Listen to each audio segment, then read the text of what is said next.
Here we are, continuing with Superfudge. Max is ecstatic. He actually looks more like a mop than a dog. Here we go. Catastrophes. Dad stopped talking about his book. I had the feeling it wasn't going very well.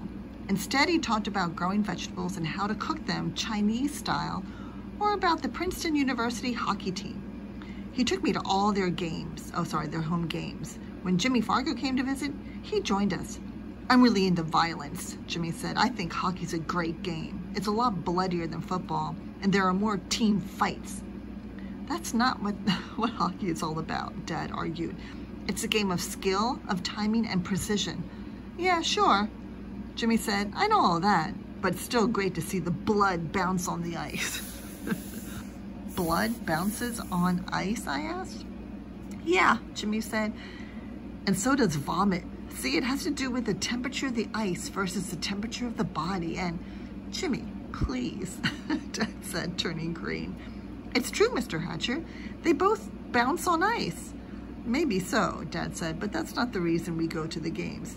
I know, Jimmy said, but it's a nice side event. Dad shook his head and began to check off players' names on the list inside his program. Jimmy leaned across me and tapped Dad's arm. I'm not a violent person, Mr. Hatcher. Don't get the wrong idea. It's just that it's a healthy way to use up some of my aggressive energy. Hey, Jimmy, I said, yeah? Shut up. Okay, sure, Jimmy said, and he was quiet until nearly the end of the third period, when 4 of the players got into a fight. Then he stood up and yelled, "Kill! Kill!" I tugged on his sweater until he sat down again. Later, when I was in bed and Jimmy was in the sleeping bag, he said, I've been seeing the school psychologist twice a week. She says I have a lot of anger because my parents split up. Take my word for it, Peter. Divorce is a catastrophe. You should watch your parents all the time and listen to every word they say so they can't ever take you by surprise. For the next couple weeks, I paid close attention to my parents, looking for possible signs of divorce. But I didn't see any or hear anything unusual, and soon I got tired of watching and listening. Besides, whenever my parents fight, they wind up laughing. In February, we celebrated Tootsie's first birthday. She carried on a family tradition of smashing her fist into her birthday cake. Grandma, who believes in handing out gifts for everyone, not just the birthday person, bought me a 4-color ballpoint pen, and Fudge a new Brian Tumpkin book. Read, Fudge told Grandma. She took him on her lap and read him the latest story about Uriah, one of Brian Tumpkin's characters. I used to really like his books when I was a little kid, I said. I'm not a little kid, Fudge reminded me. Next year I'll be in 1st grade. You want to see little? Look at the birthday girl. The birthday girl was sitting in her high chair making a mess. Grandma had brought her a new baby-proof cup, one that she refused to turn over no matter how hard Tootsie tried. One that refused to turn over no matter how hard Tootsie tried. Finally, Tootsie screeched, picked up the cup, and dumped her milk over her head. Tootsie's first birthday party could go down as a real catastrophe, I said. What's a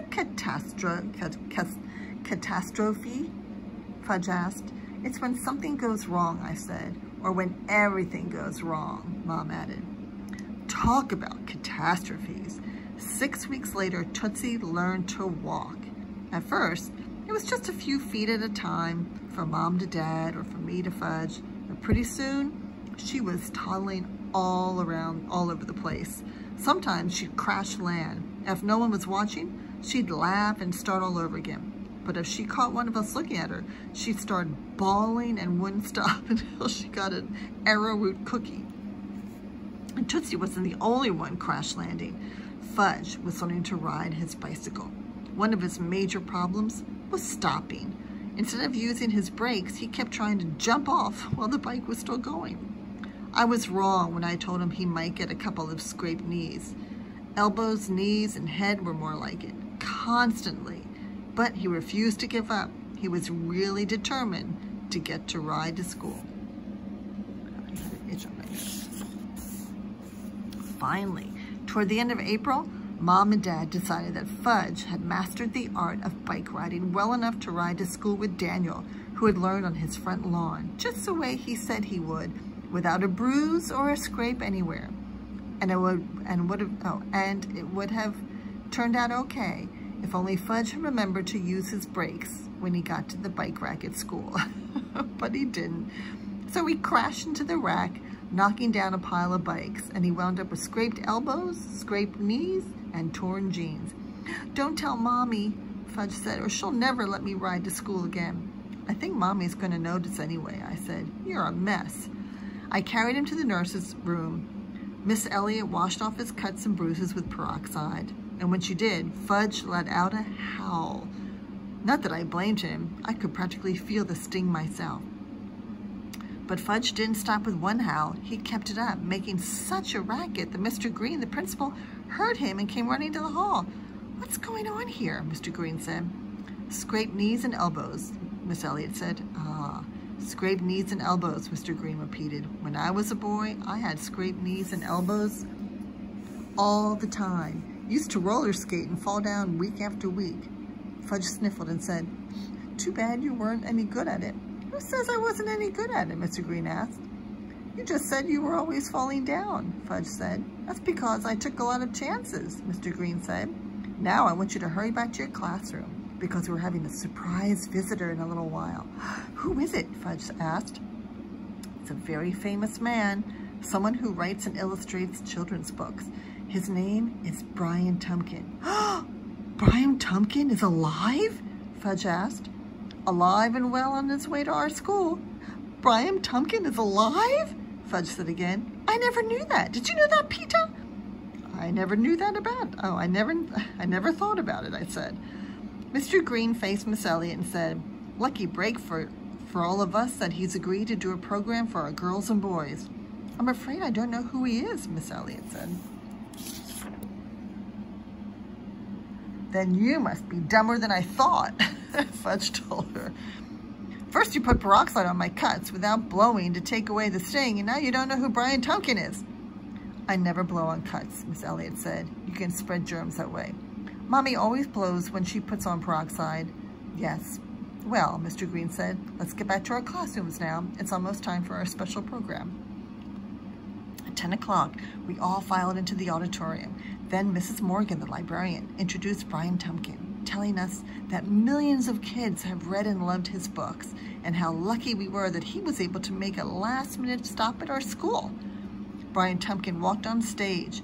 He was tall with gray hair and a gray beard. He waved to us. Then he turned and beckoned to someone backstage. "I brought a friend with me," he said. "Come on, Uriah, hurry up. The boys and girls are waiting for you." But nobody came on stage, but Brian Tumpkin pretended that Uriah had. He pretended to be holding Uriah's hand, and he kept talking to him as if he were really there. I thought either this guy is a really wacko or he's a good actor. Finally, he looked out at the audience and asked if any of us saw Uriah. Someone down front called out, "I see him." I didn't even have to look. I knew who that voice belonged to. "You see," Brian Tumpkin told the rest of us. "One of you can see Uriah. Come on up here, young man." Next thing I knew, Fudge was on stage. I slid down in my seat. "What's your name, young man?" "Fudge." "That's an unusual name," Brian Tumpkin said. "I know it," Fudge said. "How would you feel about helping me out today, Fudge?" It's a real privilege," Fudge said. I couldn't believe it. He finally learned how to use the word. You could see that Brian Tumpkin was impressed. He said, "Well, it's a real privilege for me, too." "That makes it unanimous," Fudge said. "My, you certainly have an impressive vocabulary," Brian Tumpkin said. "I learn a lot of words at home." "That's wonderful. Some of them I'm not allowed to say in school. Some of them my bird can say. His name is Uncle Feather." Oops, sorry. I slid lower down on my seat. "What grade are you in, Fudge?" Brian Tumpkin asked. "Kindergarten." "Who was your teacher?" "I started out in Rat Face's class, but now I'm in Miss Ziv's class. She's a lot nicer than Rat Face." I covered my face with my hands. "Oh. All right, let's get on with the chalk talk now, shall we?" Brian Tumpkin said. "What's a chalk talk?" Fudge asked. I'm going to sit down at my easel, Brian Tumpkin said, walking across the stage, and you're going to describe a person to me, and I'm going to draw the person you describe. Do you think you can do that? Yes, Fudge said. It's a man. Okay, I'll need more help than that, Brian Tumpkin said, picking up a piece of chalk. Is he tall or short? He's tall, Fudge said. And he's got a fat belly that hangs over his pants, and he's mostly bald, but he's got some hair around the edges, and he wears glasses, and he's got a pointy nose and a mustache that curls down around his mouth. Brian Tumpkin was drawing as fast as Fudge was talking. And he's got a crooked front tooth, and his feet are very long, and he walks like this, Fudge said, giving us a demonstration. Like a duck? Brian Tumpkin asked. Yes, Fudge said. All of a sudden, I knew who Fudge was describing, and I wanted to get out of the auditorium as fast as I could. But then Fudge looked out at the audience and called, "Where are you, Peter? I can't see you." And I knew that I couldn't get up without having everybody look at me. So I slouched down as low as I could, and I didn't answer. "Peter, can you see me?" I let out a groan. Joanne, who was sitting behind me, giggled. "I can't find my brother," Fudge told Brian Tumpkin. "You'll find him later," Brian Tumpkin said. "Now, you haven't told me what this man's wearing." "Oh," Fudge said, "he's wearing a blue shirt and a tie with stripes, and brown pants and brown socks and brown shoes and brown shoelaces." "Brown shoelaces," Brian Tumpkin repeated. "Okay, there we are." He brushed off his hands and held out the picture. "Does he look like anyone you know, Fudge?" "Yes," Fudge said. "Who?" Brian Tumpkin asked. "Mr. Green," Fudge said. That's the principal. The audience laughed. Brian Tumpkin smiled. "Who's Mr. Green?" "The principal," Fudge said. Now the audience roared. "Oh dear," Brian Tumpkin said. "Oh my."